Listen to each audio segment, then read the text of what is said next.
Kama ni mara yako ya kwanza unatembelea chaneli yetu ya Top 5 Media, tunakuomba ubonyeze neno subscribe, kisha kwa chini itatokea alama ya kengele. Tunakuomba ubonyeze kengele hiyo ili uwe wa kwanza kupokea taarifa katika chaneli yetu. Asante.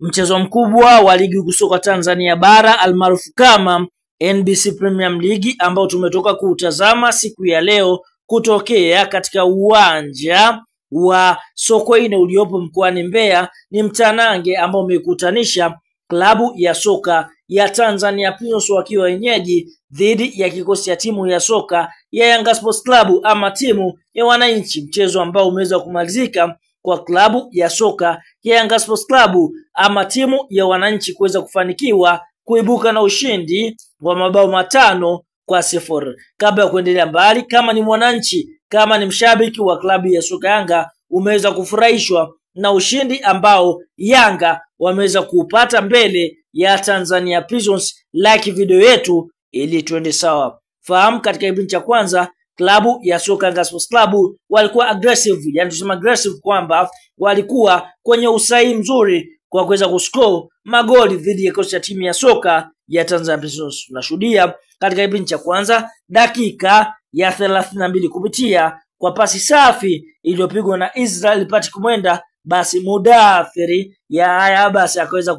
kuitanguliza klabu ya soka Yanga Sports Club katika dakika ya 32, lakini klabu ya soka Yanga Sports Club hawakukata tamaa kwa sababu wanaendelea kulisakama lango la klabu ya soka ya Tanzania Prisons katika dakika ya 35 kupitia kwa pasi safi iliyopigwa na Clement Mzize, basi mwamba Lusaka Clatous Chama, mchezaji ambaye ni mtulivu kwenye ligi kuu ya NBC, akaweza kuiandikia klabu ya soka Yanga Sports Club bao la pili, lakini Yanga Sports Club wakaendelea kulisakama lango la klabu ya soka ya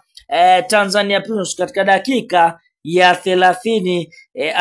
dakika 58 kupitia kwa Pako Mzuzu ya Profesa akaweza kuiandikia klabu ya soka Yanga Sports Club bao la 3 katika kipindi cha pili kutokana na pasi safi ambayo ilipigwa na Mudathiri ya haya basi Young Africans wakaendelea kulisakama lango la klabu ya soka ya Tanzania Prisons katika dakika ya 62 kupitia kwa Israel Patrick Mwenda akipokea pasi safi iliyopigwa na mchezaji wa kwa jina la Chai Saka, basi kwa upande mwingine akaweza kuipatia klabu ya soka Yanga Sports Club bao la pili. Lakini kabla mpira kumalizika, kupitia kwa Profesa Pako Mzuzu, mchezaji ambaye ndiyo nyota ama man of the match katika mchezo wa Yanga Sports Club dhidi ya kocha timu ya soka ya Tanzania Prisons, basi akaweza kuipatia klabu ya soka Yanga Sports Club bao la 5 mpaka mwamuzi wakati anapuliza kipenga chake kuashiria mpira umemalizika kati ya kocha timu ya soka ya Tanzania Prisons dhidi ya kocha timu ya soka